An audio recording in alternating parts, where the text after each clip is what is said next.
ससुर जी के कमरे के बंद दरवाजे का राज।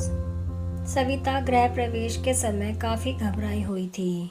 एक तो वैसे ही उसे ससुराल शब्द से डर लगता था, ऊपर से इस ससुराल में उसकी सास नहीं थी, केवल उसके ससुर जी ही थे। रिश्तेदारी की महिलाओं ने सारी रस्में पूरी करवाई और 2 दिनों के बाद पूरा घर मेहमानों से खाली हो गया। अब सरिता पर गृहस्थी की जिम्मेदारियां आ गई थी। वैसे तो सरिता हर काम में निपुण थी, लेकिन उसे अपने ससुर जी से बहुत डर लगता था। उसके ससुर जी कठोर स्वभाव और अनुशासन प्रिय व्यक्ति थे। घर की बड़ी महिलाओं ने भी उसे समझा दिया था कि ससुर जी के सामने जरा संभल कर रहना। सरिता जॉब करती थी, इसलिए दिन भर तो आराम से निकल जाता था, लेकिन घर पर रहते समय उसे हमेशा ससुर जी से डर लगता रहा। धीरे धीरे उसने देखा कि ससुर जी भले ही बेटे को डांट फटकार देते हों, लेकिन बहू से कभी कुछ नहीं कहते। यही देखकर वह उनके साथ सहज होने लगी। ससुर जी डायबिटीज के मरीज थे। सरिता उनके खान पान का ध्यान रखने लगी, उन्हें सुबह शाम टहलने के लिए भेजती। शुरुआत में वह ना नुकुर करते, पर धीरे धीरे बहू की बात मानने लगे। बातचीत भले ही कम होती थी, लेकिन घर का माहौल सामान्य होने लगा। कभी कभी वह ज़्यादा मीठा खा लेते तो सरिता उन्हें डांट भी देती। आश्चर्य की बात यह थी कि वे पलटकर कुछ नहीं कहते। यह देखकर सरिता हैरान रह जाती, क्योंकि उसने ऐसा रूप पहले किसी पिता का नहीं देखा था। इधर पिछले सप्ताह से ससुर जी के चेहरे पर एक अनोखी चमक थी। यह देखकर रवि ने अपनी पत्नी सरिता और बहन राधा से पूछा, आजकल पिताजी इतने खुश क्यों रहते हैं? सरिता ने जवाब दिया, मुझे क्या पता, वे टहलने जाते हैं फिर अपने काम में लग जाते हैं। पता नहीं उनके मन में क्या चल रहा है। इसी बीच एक दिन पड़ोसन आंटी ने रवि को बुलाकर कहा, कल मैंने देखा कि तुम्हारे पिताजी तुम लोगों की अनुपस्थिति में किसी औरत को घर लेकर आए थे। यह सुनकर रवि हैरान रह गया। उसने यह बात सरिता को बताई। सरिता भी चिंतित हो गई और बोली, हमें पिताजी से इस बारे में बात करनी चाहिए।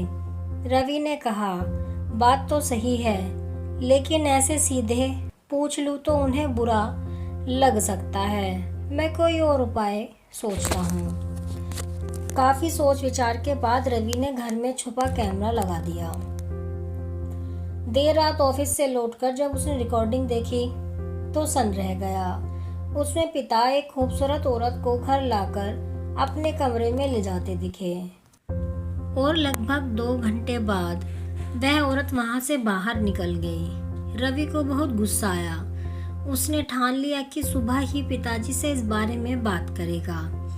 अगले दिन सुबह उसने देखा कि पिताजी अपने कमरे में ताला लगाए हुए हैं। रवि घबरा गया और सरिता को सब बताया। दोनों चिंतित हो गए। सरिता ने कहा, कहीं कोई उनके अकेलेपन का फायदा तो नहीं उठा रहा। हमें समय रहते सतर्क करना होगा। उस दिन छुट्टी थी। दोनों ने तय किया कि आज पिताजी से बात करेंगे। कुछ देर बाद गोपाल जी ससुर जी घर आए। उनके चेहरे पर खुशी झलक रही थी। रवि ने पूछा, पिताजी मुझे आपसे कुछ जरूरी बात करनी है।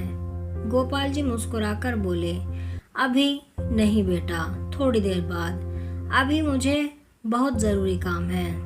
इतना कहकर वे अपने कमरे में चले गए और दरवाजा बंद कर लिया। थोड़ी देर बाद उन्होंने दरवाजा खोला और सरिता को अंदर बुलाया। रवि भी पीछे पीछे चला गया। भीतर का नजारा देखकर दोनों दंग रह गए। पूरे कमरे में आर्टिफिशियल फूलों, लाइट और गुब्बारों से सुंदर सजावट की गई थी। टेबल पर एक केक रखा हुआ था। सरिता ने प्रश्नवाचक नजरों से अपने ससुर को देखा। गोपाल जी ने भावुक स्वर में कहा, हैप्पी मदर्स डे बहू। सरिता आश्चर्यचकित रह गई। गोपाल जी ने आगे कहा, मेरी माँ तो मुझे बहुत पहले ही छोड़ गई थी।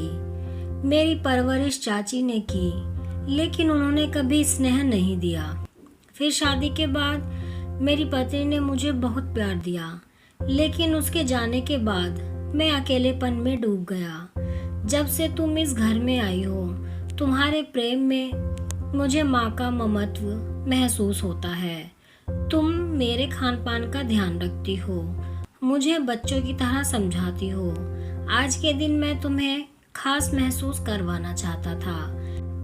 यह सुनकर सरिता की आंखों से आंसू बह निकले। रवि भी भावुक हो गया और पापा को गले से लगा लिया।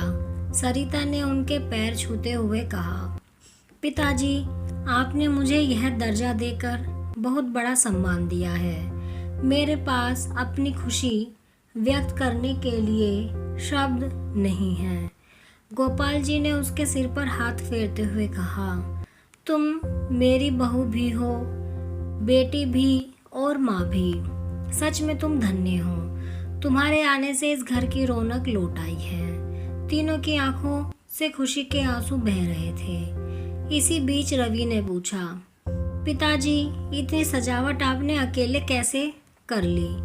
गोपाल जी मुस्कुराए और बोले, नहीं बेटा, मैं तो डेकोरेटर को बुलाने गया था।